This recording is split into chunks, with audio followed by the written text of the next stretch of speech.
अस्सलाम वालेकुम, मैं हूं अफसा कोमल। आज तोशाखाना केस में इमरान खान साहब पर फर्द जुर्म आयद होनी थी, उनको अदालत में पेश होना था, लेकिन वो पेश नहीं हुए। मुख्तलिफ वजूहात अदालत में पेश की गई PTI के वकला के, इमरान खान साहब के वकला की तरफ से। तो अदालत की एक तो इस्लामाबाद हाई कोर्ट ने इस केस में इमरान खान के जो नाकाबिल ज़मानत वारंट गिरफ्तारी हैं उनको मुअत्तल किया और अदालत ने 13 मार्च को इमरान खान साहब को सेशन कोर्ट में पेश होने का हुक्म दिया। उनके ऊपर फर्द जुर्म आयद की जाएगी 13 तारीख को। दूसरी तरफ एक और अहम आज की खबर यह है कि इलेक्शन कमीशन ने, जो तौहीने इलेक्शन कमीशन का केस था, उसमें इमरान खान और फवाद चौधरी के वारंट गिरफ्तारी जारी कर दिए हैं और उनको 14 मार्च को पेश होने का हुक्म दिया गया है। ये दो अदालती मामलात हैं, लेकिन जो अदालत के अंदर मौक़िफ़, आज अदालत के रूबरू मौक़िफ़ पेश किया गया PTI का, वो यही था कि इमरान खान साहब की सेहत का मामला है, उनके सिक्योरिटी के इशूज़ हैं जिसकी वजह से वो अदालत में पेश नहीं हो सकते। उनको वीडियो लिंक के ज़रिए अदालतों में हाज़िरी की दरख्वास्त दी जाए। ये जो मौक़िफ़ अदालत में अपनाते हैं खान साहब और उनकी जमात भी इस पे बात करती है। इस पे ऑलरेडी एक बहस तो जारी है, लेकिन मज़ीद इसके अंदर ऐड किया आज जब PTI की तरफ से ये ऐलान किया गया कि इमरान खान साहब कल अदलिया से यकजहती के लिए लाहौर में एक बड़ी रैली की क़यादत करेंगे। तो एक तरफ सिक्योरिटी के हवाले से सब ये सवाल ये उठता है कि इमरान खान साहब की नज़र में क्या अहमियत आखिर है इस निज़ाम अदल की या अदलिया की, कि जहाँ कोर्ट में पेश वो नहीं हो रहे, वजूहात बता रहे हैं सेहत और सिक्योरिटी की, दूसरी तरफ अवामी रैली में इसी अदलिया से यकजहती का इजहार करने के लिए वो निकलेंगे। क्या जाहिर करता है उनके अदलिया के एहतराम के हवाले से। दूसरी तरफ मरियम नवाज़ हैं जो अभी थोड़ी देर पहले खिताब कर रही थी शेखुपुरा में, आप सुन रहे थे। अब वो मुसलसल एक बात कर रही हैं कि तराजू के दोनों पलड़े बराबर हों, इसका मुतालबा उनकी तरफ से किया जा रहा है। मैं कोशिश करूँगी भरपूर कि ये जाना जा सके कि उनका इससे मुराद क्या है। जब वो ये बात करती हैं तो इसके पीछे उनकी क्या ख्वाहिश है या क्या डिमांड है।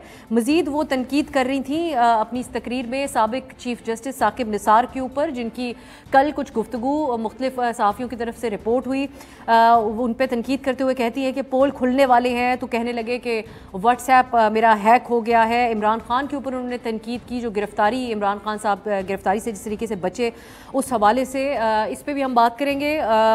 तीसरी तरफ एक और बयान, ख्वाजा आसिफ ने एक बयान दिया जिसका आज बहुत तस्करा है। वो ये कहते हैं कि इमरान खान आर्मी चीफ से मिलने के लिए मिन्नतें कर रहे थे। इसको फवाद चौधरी ने इसकी भरपूर तरीके से तरदीद की है। वो कहते हैं कि इमरान खान साहब ने कभी आर्मी चीफ से मिलने की कोई रिक्वेस्ट नहीं की। लेकिन दूसरी तरफ हम ये भी शामिल करने की, इसकी तफसील भी शामिल करने की कोशिश करेंगे। इमरान खान साहब ने जुम्मे को कुछ सहाफ़ियों के साथ मुलाकात की थी जिसमें हमारे डॉन के नुमाइंदे भी मौजूद थे। वहाँ पर रिपोर्ट किया गया था तमाम सहाफ़ियों की तरफ से, इसको किसी ने डिनाई नहीं किया, कि खान साहब कह रहे थे कि मैं आर्मी चीफ से मुलाकात के लिए तैयार हूँ। फिर उनका अपना एक बयान खिताब भी चला था जिसमें उन्होंने इसी किस्म की बात की थी। तो हम ये जानने की कोशिश करेंगे कि आखिर वो सारे लोगों को एक तरफ रखते हुए सिर्फ आर्मी चीफ से ही मुलाकात क्यों करना चाहते हैं और पार्टी इस बात को तस्लीम क्यों नहीं करती अगर इस किस्म की कोई कोशिश की जा रही है पसे पर्दा। फिर जो ओनरशिप, हुकूमत की ओनरशिप का मामला है वो भी बड़े तजाद का शिकार है। हुक्मरान इत्तेहाद में एक दिलचस्प सूरत हाल है। मरियम नवाज़ पब्लिक में तो जाती हैं लेकिन कहती हैं कि ये मेरी हुकूमत नहीं है, जब नवाज़ शरीफ वज़ीर आज़म होंगे तब हमारी हुकूमत होगी। इसी किस्म की बातें जरदारी साहब भी कर रहे हैं। वो ये कहते हैं कि हम PDM का हिस्सा तो नहीं है। बिलावल साहब, आपने सुना, कल ही हमने जिक्र भी किया, वो वजारत छोड़ने तक की बातें करने लगे हैं। तो क्या हुकूमती इत्तेहाद वाकई को ख़तरे में है या फिर सब एक पॉइंट स्कोरिंग के लिए इस किस्म की बातें कर रहे हैं? और फिर अगर इतने नाला हैं सब, तो इक़्तिदार के सिर्फ मज़े चखने के लिए बैठे हुए हैं, हुकूमत के अंदर छोड़ क्यों नहीं देते हुकूमत? इस पर भी बात होगी। मेरे साथ डॉक्टर इफ्तिखार दुरानी साहब मौजूद है, सीनियर के इंसाफ मोइज़ जाफरी साहब को खुसूसी तौर पर आज हमने दावत दी है। आपसे इन लीगल मामलात के हवाले से आपका तबसरा हासिल करेंगे। कुछ ही देर में सेनेटर अफनान साहब भी हमें ज्वाइन कर लेंगे। आप लोगों का बहुत बहुत शुक्रिया। डॉक्टर दुरानी साहब, आपसे स्टार्ट करूँगी। एक तरफ जो अदालतों से इमरान खान साहब को मोहलतें मिली, उस एक वो वजह भी है जिसके हवाले से काफ़ी बहस पब्लिक के अंदर जो पॉलिटिकल इस वक्त की जा रही है अदलिया के हवाले से। लेकिन सिक्योरिटी कंसर्न एक बहुत सीरियस मामला है, सेहत का कंसर्न एक बहुत सीरियस इशू हुआ करता है। तो क्या वजह है कि वो कैंपेन चलाने को तैयार है इमरान खान साहब, वो भी अदलिया के हक में, और सड़कों पे निकलेंगे जिसमें अब आम लोग भी होंगे, कारकुनान भी होंगे, लेकिन अदालत में एक सिक्योर जोन के अंदर वो पेश होने को तैयार नहीं है? बिस्मिल्लाहिर्रहमानिर्रहीम। मुझे ये बता दें कौन सी अदालत है जो सिक्योर जोन में है। अगर वो मुझे आइडेंटिफाई कर देंगे तो मैं उसके स्पेस एनालिसिस F8 कचहरी, सड़कें हैं जो सिक्योर जोन में? डॉक्टर साहब, नहीं, वो तो आपके असम्पशन है ना कि सड़कों में निकल रहे हैं। हाँ जी, रैली सड़कों पे होती है जल्द तो रैली, हाँ, तो रैली को खिताब करेंगे वो। आपने कैसे असम्पशन उसकी अस्यूम कर लिया कि वो उसमें जो हिस्सा लेना है वो है कि वो फ्रंट गाड़ी में फ्रंट सीट पर बैठ के जा रहे हैं? ये तो आपके असम्पशन है। कह रही है कि वो कैंपेन के लिए भी निकलेंगे अनकरीब। हाँ जी, कैंपेन जमात के बयान ऑन रिकॉर्ड मौजूद हैं। ये फवाद साहब, हमाद अजहर साहब ये बातें देखिए, सहाफ़ी का काम है तजज़ीज़ से ज़्यादा तहकीक करना। तो जब आप तहकीक करेंगी तो आपको पता चल जाएगा कि वो पार्टिसिपेट कैसे करेंगे ना। तो इमरान खान को कोई किसी किस्म का रिलीफ किसी कोर्ट से नहीं मिला जी। हमारा हुदैबिया पेपर मिल नहीं था जो टाइम बाहर कर दिया गया था, ना हम लंदन में थे जहाँ पे हमें जो है कोई रिलीफ मिल गया, ना हम यहाँ से एब्सकॉन्डर थे जिनको बेलें मिल गई अदालत से। हमें जो भी है वो अदालत का एहतराम है।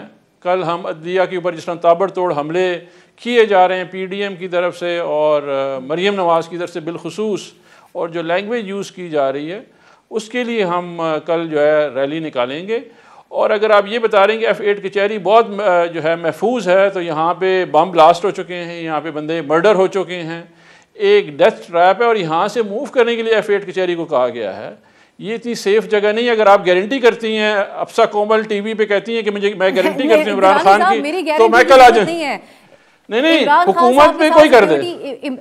अब साहब, जिस वक्त इमरान खान साहब के ऊपर एक हमला हुआ वो एक ऐसा वक्त था, अब आप जो हमारी सहाफत पे भी सवाल उठा दें, जिस चीज पे भी उठाएं, लेकिन अवाम भी फिर सवाल उठाते हैं। जब उनके ऊपर हमला हुआ वो एक ऐसा वक्त यकीनी तौर पे था, वजारत दाखिला की तरफ से भी कहा जा रहा था कि खान साहब की जान को खतरा है, वो तब भी वजीराबाद में निकले। आपकी अपनी पार्टी के एजाज चौधरी साहब आके कह रहे थे कि मुझे पता है कल ये होने जा रहा है, मुझे कल रात से पता था कि आज ये होने जा रहा है। वो फिर भी निकले इमरान खान साहब। उसके एक महीने बाद अपनी जख्मी, अब सेहत की जो बात आप कर रहे हैं, जख्मी हालत में चंद दिनों के बाद वो रावलपिंडी जरूर आए, क्योंकि एक अपॉइंटमेंट होने जा रही थी, तो वो वक्त उनके लिए बहुत इंपॉर्टेंट था जिसमें उन्होंने निकलना था। अब तो काफी वक्त गुजर गया। फिर मरियम साहिबा सवाल करती हैं कि 5 महीने गुजर गए, पलस्तर क्यों नहीं उतर रहा। ये बात सियासी मुखालिफिन करते हैं। ये तो सेहत और सिक्योरिटी जो एक इशू सीरियस था उसको लगता है कि खुद ही मजाक बना दिया पार्टी ने। देखिए, हमारे तो प्लेटलेट स्लो नहीं हुए, और ना हम लंदन 4 साल से बैठे हुए। हमारा तो चेयरमैन अपने घर पे है, जमान पार्क में है। ठीक है जी, 5 साल, हाँ जी 5 साल 6 साल जितने भी हैं, वो जब भी होता है या वो मुल्क से बाहर चले जाते हैं या कोई किसी के साथ अरेंजमेंट करके मुआहिदा कर लेते हैं। हमारा लीडर तो ऐसा नहीं कर रहा। हाँ जी, हम अदालतों में नहीं गए हैं, क्योंकि जब भी आपको टिबिया बोन फ्रैक्चर होती है, किसी से भी आप चेक कर लीजिएगा, अल्लाह ना करे किसी पे कातलाना हमला हो। और उसके बाद जो है, जब वो 26 नवंबर को आए थे तो ये कौम एक मायूसी की आलम में थी। उनके एक पॉपुलर लीडर जो है उसके ऊपर कातलाना हमला हुआ था। अवाम को उम्मीद देने के लिए वो आए थे, और वो दिन मैं वहाँ पे स्टेज पे था, मैंने उनकी तकलीफ़ खुद देखी है। और मेरा नहीं ख्याल कि ऐसा कोई 75-76 जो उनके ऊपर वो FIRs हैं, वो सारी फ्रिवलेस हैं। एक FIR भी ऐसी नहीं है। इसके ऊपर भी मैं तो देखें, नहीं, एक मिनट देखिए, तोशा खाना में जो है बेनज़ीर भुट्टो ने 174 लिए हुए हैं, और 2008 तक नवाज शरीफ ने 75 गिफ्ट लिए हैं 14 लाख के एवस। और आपने उसको इशू बना दिया है कि जी तोशा खाना इमरान खान लेके चला है। ठीक है, चले मामला तो अदालत में। ये तो खैर मोहित साहब इसके ऊपर जरूर आते हैं। मैं ब्रेक से पहले चाह रही हूँ मोहित साहब का कमेंट हो। मोहित साहब, ये जो आज का मामला है इसमें दुरानी साहब हमें बता रहे हैं, ये रीजंस काफ़ी हैं या माजी में, अब क्योंकि सिक्योरिटी जो फॉर्मर प्राइम मिनिस्टर्स हैं वो आज तक हम जितनों को जानते हैं उनके हवाले से एक सिक्योरिटी की सूरत हाल भी रहती है। जरदारी साहब के हवाले से उनकी फैमिली जिस किस्म के सिक्योरिटी खदशात का शिकार रही, और जो अटैक्स जो उनकी पॉलिटिकली उनके साथ भी हो चुका है, उसके बावजूद भी वो भी पेश होते रहे। उनका भी एक इंटरव्यू भी चल रहा था, उन्होंने कहा कि उन्होंने किस तरीके से गिरफ्तारी दी। आप समझते हैं कि खान साहब को एक स्पेशल स्टेटस हासिल है, वो उनके लिए सूरत हाल यकसर मुख्तलिफ है इस मुल्क के तमाम सियासी लोगों से, सेलिब्रिटी से, अहम लोगों के मुकाबिल? मेरे ख्याल से है ये अनप्रेसिडेंटेड है कि एक शख्स जो है, देखें, एक तो ये इनकी टेलीविजन पॉलिटिकिंग है जो अभी आपने 10 मिनट सुनी, जो कि रिवायती तौर पे PTI शुरू ये करती है आपको ये याद दिलाते हुए कि शायद आपको अपना काम नहीं आता। ये रिवायत इनकी हुकूमत छूट गई है, ये रिवायत नहीं छूटी है। हालांकि ये वो वक्त है कि जब दोस्तियां वापस बनाएं, नेचुरल अलायंसेस वापस बनाएं मीडिया के साथ, लेकिन उनके लिए ये बेहतर है कि वो आपको आपका काम सिखाएं, जिस तरह वो पैमरा के थ्रू आपको आपका काम हुकूमत में होते हुए सिखाते थे। यहाँ पे ये सारी बातें कर रहे हैं, केस फ्रिवलेस हैं, 25 FIR हैं, 75 FIR हैं। आज कोर्ट के अंदर ये सारी बातें जब करने की कोशिश की तो इस्लामाबाद हाई कोर्ट के चीफ जस्टिस ने उन्हें कहा ही है कि भाई यहाँ पे मैं मेरिट्स पे आपकी जो असल वाकया क्या है वो सुनने थोड़ी बैठा हूँ, आप तो सिर्फ ये बताने आए क्यों नहीं जा रहे कोर्ट। असल में देखें, कोर्ट जो है जिसने ये नॉन बेलेबल वारंट इशू किए हैं, आपका काम है उनके सामने जाके ये कहना। आप वहाँ पे जाके ये इस्तदा करें कि ये कानून के खिलाफ मेरे खिलाफ कार्रवाई हो रही है, ये मावरा आइन है, ये फ्री ट्रायल के खिलाफ है, मुझसे ज़्यादा बुरे तरीके से तोशा खाने को अब्यूज़ किया है मुझसे पिछले हुक्मरानों ने। यही कह रहे हैं ना वो कि ठीक है मैंने 2 घड़ियाँ ली तो उन्होंने 4 घड़ियाँ ली, यही मंतक है ना। ठीक है, ये मंतक अगर कबूल भी है तो जाके अदालत के सामने करें ना। ये थोड़ी आप कर सकते हैं कि जी मेरी अदालत ने ये नहीं कहा कि आप चल के आएँ, अदालत ने ये नहीं कहा कि आप हैंड स्टैंड्स करें या पुशअप्स करें। मुझे वकील होने की ज़रूरत नहीं है आपको ये बताने के लिए कि लोग स्ट्रेचर्स पे नैब की अदालतों में पेश हुए हैं इमरान खान साहब के दौर में। लोग मरे हैं, people have died attending court. वो जो एक तस्वीर है प्रोफेसर साहब की जिनको हथकड़ी लगी हुई थी और वो मर गए थे, ये इस तरह के प्रोसेसेस के अंदर ये आम चीज होती है। अगर आप नैब कोर्ट जाएं, ये आम होता है कि किसी की शुगर हाई हो गई, किसी को कोई कहीं फेंट हो गया, 100 अगर लोग प्रेजेंट हो रहे हैं तो उनमें से 2 बीमार आते हैं। तो देखें, इल्जाम ये लग रहा है कि खान साहब कोर्ट के सामने अपने आप को सरेंडर करें, वो चाहे व्हील चेयर पे आए, उनको अगर प्रोटेक्शन की जरूरत है तो कोर्ट उनको प्रोटेक्शन, वो कोर्ट के सामने इल्तिजा करें कि उनको खुसूसी प्रोटेक्शन की जरूरत क्यों है।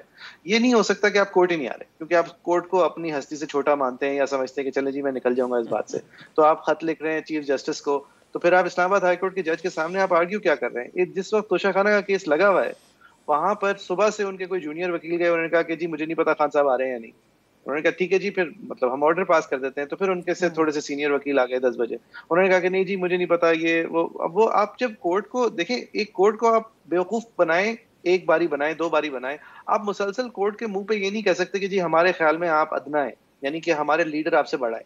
आप ये एक रूल ऑफ लॉ को मानते हुए ये नहीं कर सकते, क्योंकि चाहे वो जितना भी छोटा कोर्ट हो, चाहे वो जितना भी फ्रिवलेस केस हो, जाके आपने आर्ग्यू उस कोर्ट के सामने ही करना है ये कि देखिए ये मेरे खिलाफ एक पॉलिटिकल विच हंट है, जो कि है, मेरी राय में ये एक पॉलिटिकल विच हंट है।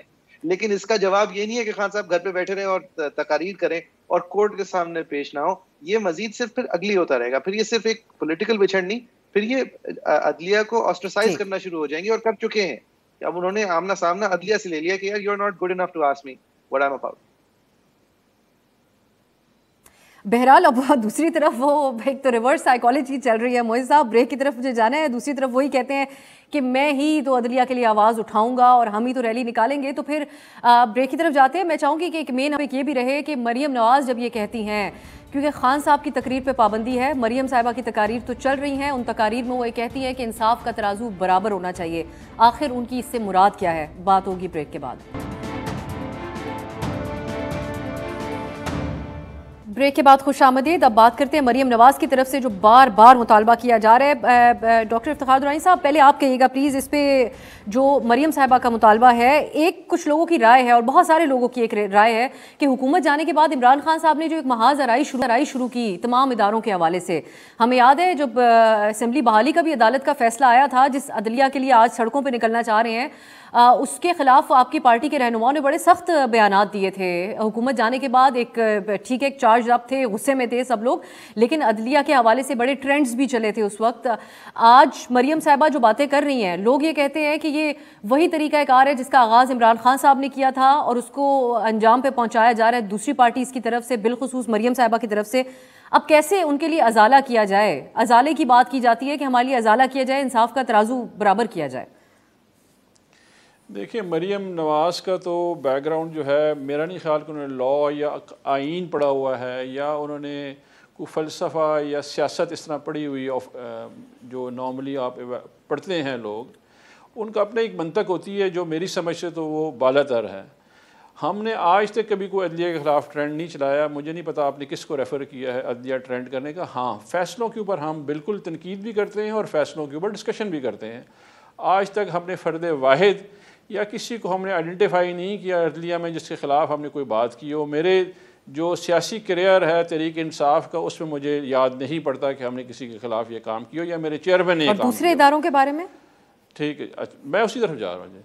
आप मुझे मेरी बात कंप्लीट करने दें, फिर मैं आपको सब इदारों के बारे में। लेकिन वैसे एक चीज़ मैं फॉर रिकॉर्ड कह दूं दुरानी साहब, फिर आप ये ना कहें मैं अच्छी सहाफ़त नहीं कर रही, कि वो फिर मजबूरी होती है। एक जज साहिबा को खान साहब ने धमकी दी थी और अदालत में जाके माफ़ी मांगी थी, तो ऐसा तो नहीं कहा जा सकता कि अदलिया को कुछ नहीं कहा। तोहमतों से आप भरी बात हुई दिल पे ले गई हैं। मैंने कहा कि तहकीक कर लेना चाहिए। ये मोईज साहब ने मेरे भी दिल पे तहकीकाती ले ली दिमाग बात। ज्यादा चल पड़ा है आज। आप दोनों ने दिल पे बात ले ली। मैंने कहा तहकीक, अगर मुझे आपको बुरा लगा मैं उसके लिए माजरत खा हूँ जी, मोईज साहब को भी माजरत खा हूँ, आपका भी आइंदा में तहकीक करनी कहूँगा, जो आपका दिल आता बोल दिया करें।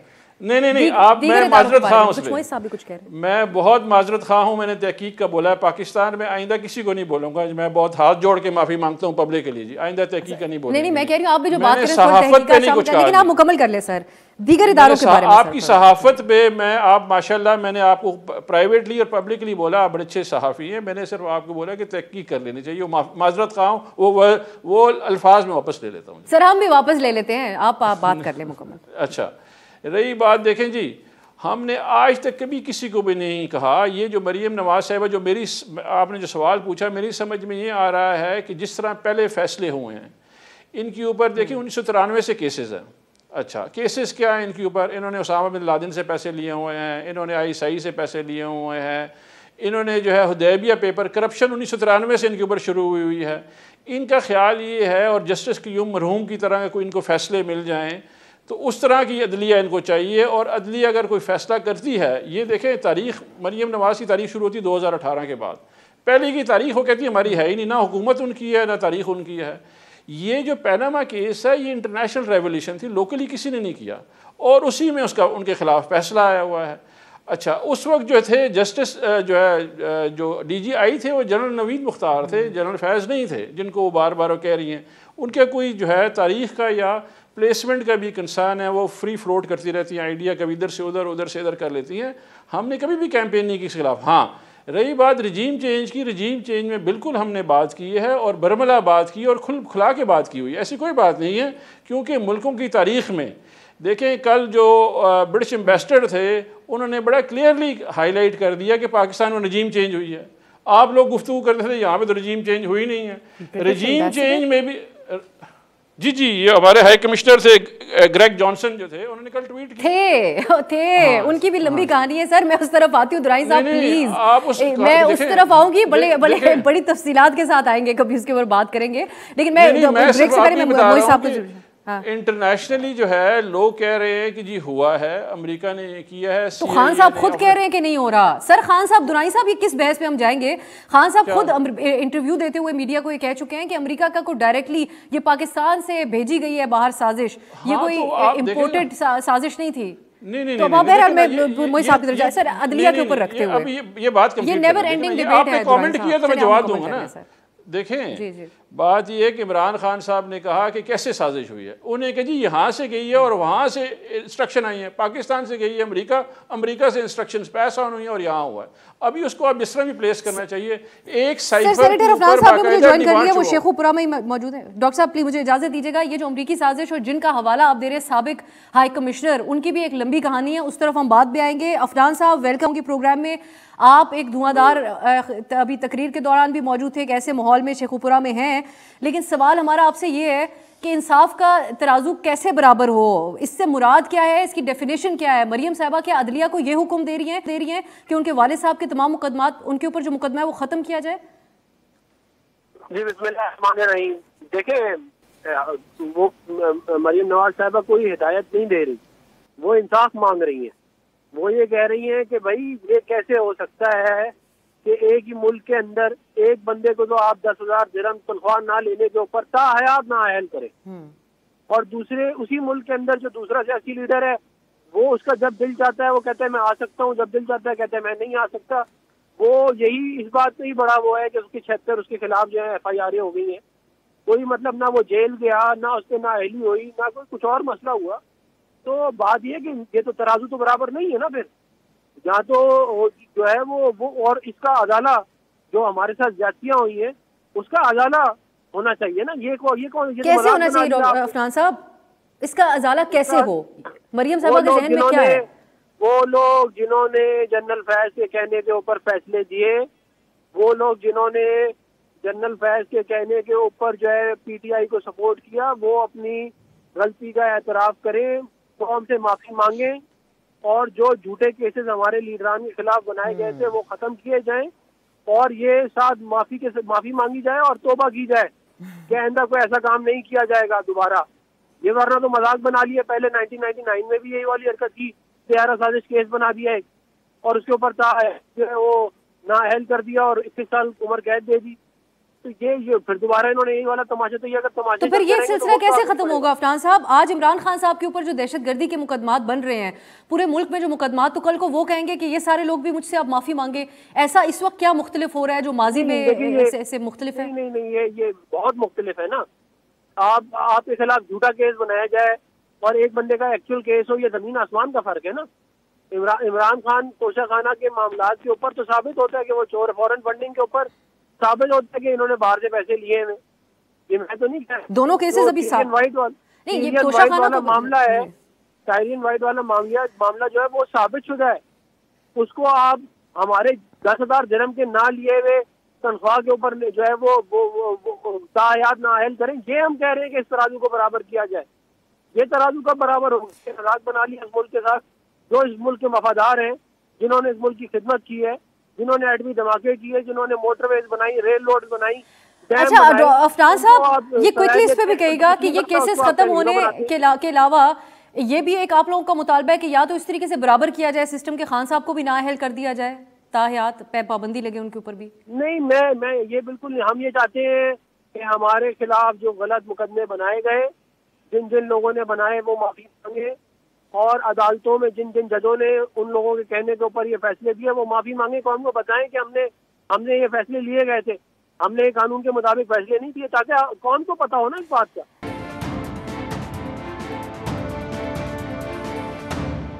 मोइज़ जाफरी साहब, ये हम इंसाफ की ट्रेन रेल जब निकल जाए तो क्या वो वापस आ सकती है? अफनान साहब ये जो जिस ख्वाहिश का इजहार कर रहे हैं कि माफ़ी मांगे, तौबा करें, और उसके बाद फिर ये कहते हैं कि या फिर ये मकसद यहीं तक है कि इनको इजाला चाहिए, या फिर वही 1 पॉइंट एजेंडा के बस केस ख़त्म होना चाहिए इस वक्त, और फिर एक डिबेट वो भी इसके अंदर आ जाती है कि जो कहा जाता था कि केसेस ख़त्म करने के लिए इक़्तिदार में आए हैं, क्योंकि और तो किसी चीज़ की ओनरशिप कोई नहीं ले रहा।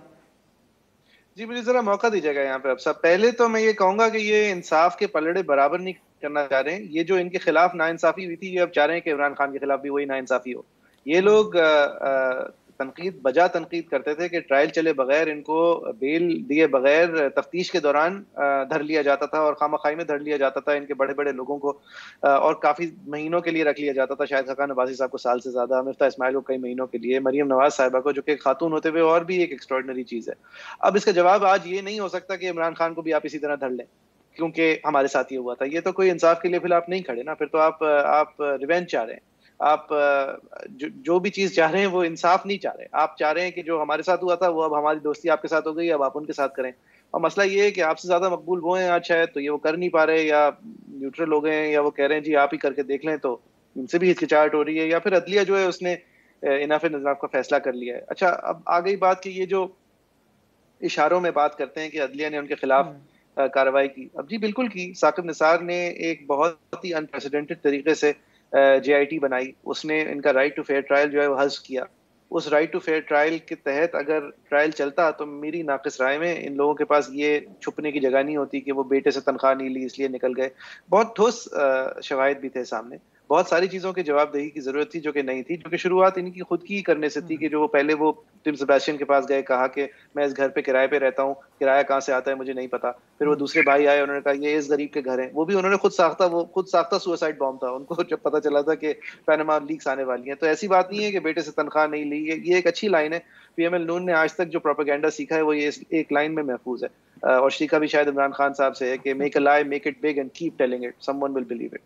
लेकिन देखिए बात यहाँ पे ये है कि आप अगर इंतकाम चाहते हैं तो ठीक है, खुल के सामने आए, लेकिन अगर आप इंसाफ चाहते हैं तो जिन लोगों के आप नाम ले रहे हैं उनके खिलाफ कानूनी कार्रवाई करें ना। ये मज़ाहिर नकवी साहब के खिलाफ आखिरकार उन्होंने रेफरेंस फाइल कर दी है। जो बाकी जजेस को इशारतन नाम लेती हैं मरियम नवाज साहिबा, उनके खिलाफ रेफरेंसेस फाइल करें जो इस वक्त सीट पे हैं। साकिब निसार के खिलाफ कानूनी कार्रवाई, कानूनी चाराजोई की कोशिश करें। ये हवा में बातें करके तो फिर आप सिर्फ सियासत खेल रहे हैं ना। फैज़ हमीद का नाम लेते हैं, फैज़ हमीद के खिलाफ केस करें। फैज़ हमीद को जो सब कुछ मिला है रियासत से, अगर ये प्रूवेबल है इनकी सारी बातें, तो कम से कम वो चीजें रियासत उनसे वापस ले, क्योंकि उन्होंने पब्लिक सर्विस नहीं अपने आप को मिसकंडक्ट किया था। वरना अगर आप हवा में आपने बातें करनी है क्योंकि कल जो आपके दुश्मन थे वो परसों आपके दोस्त वापस से बन जाएंगे, तो फिर तो आप सियासत कर रहे हैं, खान साहब भी सियासत कर रहे हैं, खान साहब की सियासत बेहतर चल रही है, आप दोनों जो है सच नहीं बोल रहे।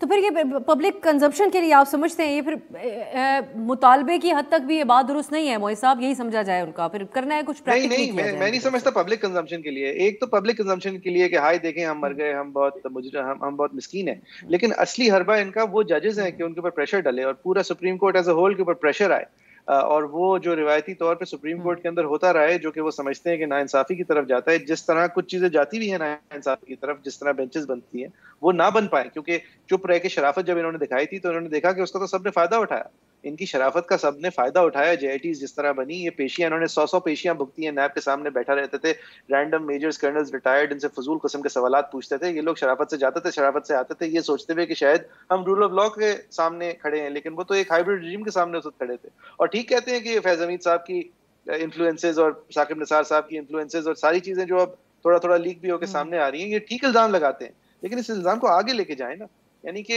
1 स्टेप फॉरवर्ड 2 स्टेप्स बैक ना करें कि वो वोट को इज्जत दो, वोट को इज्जत दो, सुन लो बाजवा, सुन लो फैज, और फिर 3 महीने बाद बाजवा की एक्सटेंशन के अंदर 5 मिनट लगाए थी, सबने वोट दे दिया उनके हक में। तो ये जो ये तिजारत जो करते हैं सियासत के अंदर, जी जी जी गो अहेड, सॉरी। ये जो साकिब निसार साहब के हवाले से बात हो रही है मोहित साहब, उनकी तरफ से ये कहना कि मैंने मुकम्मल सादिक और अमीन नहीं करार दिया था इमरान खान साहब को, एक बहस है कई अरसे से, हम जो प्रोग्राम्स करते हैं उसके अंदर कानून को समझने वाले लोग ये बात करते थे कि जो ये सादिक और अमीन का मामला है ये कोई डिसाइड नहीं कर सकता, ये और कहीं होता भी नहीं है। आप समझते हैं कि इसके ऊपर भी अब कुछ डिसाइड होना चाहिए कि अगर कोई इंडिविजुअल किसी को सादिक और अमीन करार दे रहा है, किसी दूसरे इंडिविजुअल को किस बेसिस के ऊपर होगा, और फिर कल किस बेसिस के ऊपर एक को सादिक नहीं समझा जाएगा, दूसरे को समझा जाएगा? देखिए अब सर मैं इसको आम फहम जबान में बोलने की कोशिश करूं। पहली बात तो ये कि सदाकत और अमानत का कानून होना ही नहीं चाहिए। ये मेयार जो है ये मेयार सिर्फ और सिर्फ इस्तेमाल होता है लोगों की जातियात के ऊपर कीचड़ उछालने के लिए और लोगों की जाती जिंदगियों के ऊपर उंगलियां उठाने के लिए और एक इम्पॉसिबल मेयार पे उनको उतारने के लिए, और हमेशा इस्तेमाल होता है अनइलेक्टेड फोर्सेस के हाथों। तो ये होना नहीं चाहिए। कानून जो है वो क्लियर होना चाहिए, कानून मोरालिटी पे बेस नहीं होना चाहिए। और ये जब हटाने का मौका था 18वीं तरमीम के दौरान, तो नवाज शरीफ साहब ने सिर्फ इसलिए नहीं हटने दिया था, वरना फजल रहमान साहब मैटर नहीं करते थे उस वक्त, सिर्फ इसलिए नहीं हटने दिया था, इसलिए उन्होंने सोचा था मुझसे ज्यादा गंदा तो जरदारी है, तो वो फंसेगा इसमें। लेकिन फिर देखें कुछ चीजों की हिस्ट्री जो है वो फिर यही खान साहब ने भी किया था मोहित साहब जी जी, फिर यही इसका खान साहब ने भी सदाकत और अमानत वाला जो मामला है इसको इसी तरीके से सपोर्ट किया। जी मैं सिर्फ एक पॉइंट ये रेज करना चाह रहा था कि देखें अगर आप एक ले पर्सन टर्म्स में समझें तो जो सदाकत और अमानत का मेयार कोर्ट ने जहांगीर तरीन के लिए तय किया था, अगर वही मेयार इमरान खान साहब पे तय करते तो खान साहब भी गए थे। अच्छा क्यों फिर वो नहीं तय किया? उनकी एमनेस्टी भी थी, उनके पेपर वर्क के अंदर लैप्स भी था, उनका बेनामी ट्रांजैक्शन, उनका कहानी ये थी कोर्ट के सामने कि देखो ये मेरी बेनामी है, मेरी बेगम के नाम थी, उन्होंने मेरे नाम कर दी, मैंने जिस बैंक से ट्रांसफर किए थे पैसे, उस दौरानिये में जब पैसे मेरे अकाउंट में आए थे तो मैंने एक एमनेस्टी स्कीम ली थी। अच्छा ये इमरान खान कह रहे हैं जो कि एमनेस्टी को डकैती कहते हैं, जो कि फॉरेन जो कि ऑफशोर कंपनी को सिर्फ चोरों की मिल्कियत कहते हैं, जो कि बेनामी को चोरी कहते हैं, ये तीनों चीजें उन्होंने की थी। अच्छा खैर उस मेयार पे अगर इनको उतारते जिस मेयार पे जहांगीर तरीन को उतारा था, जिसकी ऑफशोर कंपनी थी, जिसके बच्चों के नाम पे थी, जिसके पैसों की उसके पास वहां जाने की जवाबदेही नहीं थी, तो खान साहब भी गए थे, खान साहब भी सादिक और अमीन नहीं थे, लेकिन वो साकिब निसार साहब को पसंद थे और साकिब निसार साहब जिस प्रोजेक्ट को हेड कर रहे थे उसको वो पसंद थे। अच्छा अब यही मेयार अगर नवाज शरीफ वाला मेयार आप इमरान खान साहब पे लगा दें तो भी वो नहीं बचते। मैं ब्रेक की तरफ जाती हूँ, आपसे आपसे भी इसके ऊपर मजीद बात होगी। मैं डॉक्टर जुनाई से जानना चाहूंगी इमरान खान साहब क्यों आर्मी चीफ से मिलना चाह रहे हैं, और अगर नहीं मिलना चाह रहे इसकी तरदीद फवाद साहब कर रहे हैं तो खुलकर ये बात क्यों नहीं कह देते। एक ब्रेक के बाद बात होगी।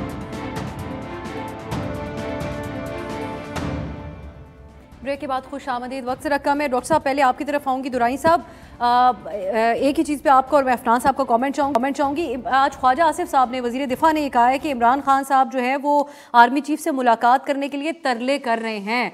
आपसे मैं ये जानना चाह रही हूँ कि खामोश सा माहौल है उस तरफ से, जब से कहा गया कि गैर सियासी हैं, तो क्यों इमरान खान साहब out of all the people army chief से बात करना चाह रहे हैं, जो कि इस वक्त हमें नहीं नज़र आता कि कैटर कर रहे हैं इस किस्म की सियासी एक्टिविटी में किसी भी किस्म की मुलाकात के हवाले से। पहले मैं जी सियासी तारीख दुरुस्त करना चाह रहा हूँ। पैनामा 5 अप्रैल 2016 को आया था। मियाँ मोहम्मद नवाज शरीफ वज़ीर आज़म थे उस वक्त, और जब केस चला तो उन्होंने मोई साहब ने कहा हाइब्रिड रजीम, वो उनकी अपनी रजीम थी जिसमें केस चला, और जनरल फैज़ बिल्कुल भी DGI नहीं थे, हाँ जनरल बाजवा थे chief of the army staff, उनकी मौजूदगी में ही हुआ और फिर अगले 1.5 साल उनकी हुकूमत रही नून लीग की। तहरीक इंसाफ की अगस्त 2018 में हुकूमत आई है, तो तारीख दुरुस्त कर लेनी चाहिए। हमने किसी से ख्वाहिश जाहिर नहीं की कि हम आर्मी चीफ से मिलना चाहते हैं। ये एक सहाफ़ी का सवाल था कि अगर वो आपसे मिलना चाहें तो उन्होंने कहा कि मैं बिल्कुल मिलना चाहूँगा, अगर वो मुझसे मिलना चाहेंगे मुल्क की खातिर मैं मिलना। नहीं तो सवाल यही तो है ना दुराई साहब कि एक जुमले के अंदर बदतरीन किस्म के इल्जामात लगाए जाते हैं इदारों के हवाले से, जुमानी किस्म की जाती है इदारों के हवाले से। खान साहब वो अल्फाज रिपीट कर इदारों में बैठी शख्सियात के हवाले से, फिर उसी इदारे की से मुलाकात की ख्वाहिश क्यों हो सकती है आपके अंदर? इनकार करते हैं खान साहब, कहते हैं मैं किसी से नहीं मिलूंगा, मैं वो गैर सियासी होने चाहिए और उनका कोई सियासतदान से मिलने का किरदार नहीं होना चाहिए। अगर आप इंटरव्यू कर रहे हैं तो मुसलसल आप एक सवाल पूछे जा रहे हैं तो आप क्या जवाब देंगे? आप क्या कहेंगे कि जी मैं नहीं मिलना चाह रहा? ये जवाब देना चाहिए था। और दूसरा ये कि सियासी इदारे में और शख्सियत में फ़र्क है। जो साहब चले गए हैं, जो जनरल बाजवा चले गए हैं, उनके बारे में हम बात करते हैं। कभी भी ऑपरेशनल प्रिपेयर्डनेस यानी कि अस्करी सलाहियत पे जो कि एक्चुअली इदारे का काम है, उस पर कभी गुफ्तगू तहरीक इंसाफ ने हमारी तरफ से नहीं हुई है। हमेशा सवाल ये भी है ना इसमें बेशक हुकूमत गुजारी, आप उन आर्मी चीफ के कोर्ट मार्शल का मुतालबा कर रहे हैं, तो आप लोग क्यों इस चीज में इंडल्ज करना चाहते हैं एक बार फिर? जहां आप कहते हैं इन चोरों सियासतदानों के साथ तो कतन नहीं बैठेंगे, लेकिन उनके साथ फिर भी एक सॉफ्ट कॉर्नर इस हवाले से है। ना सिर्फ मतलब मैं मौजूदा क़यादत के हवाले से इस हवाले से कह रही हूँ क्योंकि वो इस एक्टिविटी में नहीं कर रहे इंडल्ज। देखिए ना जी, नेक्स्ट जनरेशन अगर अगली आ जाती है इनकी, जो अगली नीचे जुनेद आ गया या कोई और पार्टी का हेड आ गया, तो उससे गुफ्तगू होगी है। ये तो मुलव्वस है मुल्क को बर्बाद करने के लिए। और दूसरा ये बात है कि जनरल बाजवा फ़र्द वाहिद हैं, इदारा नहीं हैं। इदारा जो है वो 7.5-8 लाख फौज है और उसमें नई जनरेशन आ गई है। समझ तो आप भी रहे हैं मैं किन इल्जामात की बात कर रही हूँ। मैं बाजवा साहब के हवाले से बात नहीं कर रही, वो जो सर्विंग शख्सियात के हवाले से बड़े जूमानी और बहुत बदतर किस्म के इल्जामात हैं। वक्त कम है, वो हम जो बैठे हुए हैं उनके बारे में हम खुल के कह रहे हैं। हमने तो खत लिखे हैं उनके बारे में। फिर मुलाकात का है सर, आपका क्या काम है? आप सियासतदान हैं, आपका क्या काम? वो कहते हैं गैर सियासी, आप क्यों उनसे मिलना चाहते हैं? नहीं, वो सबॉर्डिनेट, देखे ना जी, वो सबॉर्डिनेट है चीफ के, वो चीफ के ऊपर नहीं है। एक सबॉर्डिनेट एक ऑफिसर अगर वो इख्तियारात का नाजायज इस्तेमाल कर रहा है, मिस यूज ऑफ अथॉरिटी कर रहा है, तो इमरान खान का हक है बोलना उसके ऊपर। इसमें कौन सी बात है? इदारे में आपको पता है हर इदारे में। इजाजत दीजिएगा मुझे दुराई साहब आगे बढ़ने की। अफनान साहब, जरदारी साहब कहते हैं कि इमरान खान तो सियासतदान ही नहीं है। अब फिर एक मौका कुछ दिन पहले आया, APC का एक माहौल बन रहा था, PTI की तरफ से भी कहा गया हम उसमें शरीक हो जाएंगे। लेकिन चलें अफनान साहब चलेंगे, मैं यही बात मोहित साहब आपकी तरफ लेके जाती हूँ। जो दुरानी साहब इसके ऊपर बात कह रहे हैं, दलाइल जितने भी हों, लेकिन एक सॉफ्ट एक ऐसा नज़र आता है कि उम्मीदें अभी भी उन्हीं से जुड़ी हुई है इमरान खान साहब की, इल्ज़ामात जो भी वो लगाते हैं। लेकिन आप समझते हैं कि हुकूमत की तरफ से भी अगर मौका ना दिया जाए, ना उनको सियासतदान समझा जाए, APC में आने की बात करें तो वो APC मुलतवी हो जाए और कभी उसकी तारीख ही ना आए दोबारा, तो फिर खान साहब ने इस्टेब्लिशमेंट की तरफ ही देखना है, वो और किसकी तरफ देखें? जी बिल्कुल, अगर ये जो इफ्तिखार साहब कह रहे थे कि वो हायरार्की में बिलीव करते हैं, तो आर्मी चीफ साहब के ऊपर सेक्रेटरी डिफेंस है, उनके ऊपर सेक्रेटरी कैबिनेट है, उनके ऊपर प्राइम मिनिस्टर है, उनके ऊपर बीच में डिफेंस मिनिस्टर भी हैं, सॉरी, तो उनमें से भी किसी से बात कर लेते। फिर मेरी जो उन्होंने तस्दीक की उसका बहुत शुक्रिया। नवाज शरीफ साहब और उनकी बेटी जो हैं, उन्होंने ये सिलसिला अदालतों का शुरू इसीलिए किया था, ये सोचते हुए कि जी हमारी अपनी हुकूमत है तो हम ज़रा रूल ऑफ लॉ दिखाएंगे। लेकिन उस वक्त चाहे DG ISI फैज़ हमीद नहीं थे, लेकिन DGC जो है वो उसके तकरीबन थोड़ी ही देर के बाद से सही फैज़ हमीद ही थे, और वही जो इंटरनल काउंटर विंग होता है वही ये सारी चीज़ें देखता है, जिनसे आज इनको शिकवा है। तो ये खामखाई की टेक्निकलिटीज़ हैं। अच्छा, और फिर फैज़ हमीद साहब उस इंजीनियरिंग के अंदर उसी वक्त शौकत अजीज़ सिद्दीकी उसी वक्त का हवाला देते हैं जब कहते हैं कि ये इंजीनियरिंग के लिए मेरे पास आए थे, तो मैंने जब कहा कि जी मैं अपना इंसाफ से फैसला करूँगा, तो उन्होंने कहा ये तो हमारी 2 साल की मेहनत ज़ाया हो जाएगी। तो उस डेट से अगर 2 साल पीछे ले जाएं तो ये तस्हीह जो है वो गैर ज़रूरी है। ठीक है, टेक्निकली ये ठीक है कि उनकी अपनी हुकूमत थी, लेकिन हाइब्रिड रजीम जो है वो उनकी अपनी हुकूमत के अंदर जड़ें जो है वो डल चुकी थी। जड़ें उस वक्त से डल चुकी थी जब से राहिल शरीफ साहब को एक्सटेंशन नहीं मिली थी, और जनरल थैंक यू जो है वो फिर जाके Saudi Arabian general thank you बनना पड़ा था।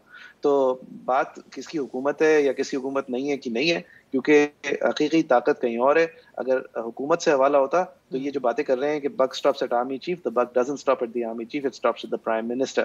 If you want to talk to the army chief, might as well talk to the prime minister. Why don't you? Because the actual flux of power is different from what it says on paper. बहुत शुक्रिया मोइज़ जाफरी साहब। Doctor Iftikhar Durrani साहब, वक्त मेरे पास ख़त्म हो गया है। ये एक ऐसा मामला, मज़ीद बहस भी हो सकती थी। सेनेटर अफनानुल्लाह खान साहब ने भी प्रोग्राम में हमें ज्वाइन किया। नाजरीन, ये तमाम सियासी मामलात हैं, अब ये तो चलते रहेंगे, बयानिए भी चलते रहेंगे और दीगर अदालती कार्रवाइयाँ भी। इसके ऊपर हमारे प्रोग्राम में इंशाल्लाह बात होती रहेगी। आज शब बरात की रात है, तो मेरी आपसे दरख्वास्त है कि हमें और हमारी डॉन की टीम को दुआओं में याद रखिएगा। आज के लिए इजाज़त दीजिए, खुदा हाफिज़।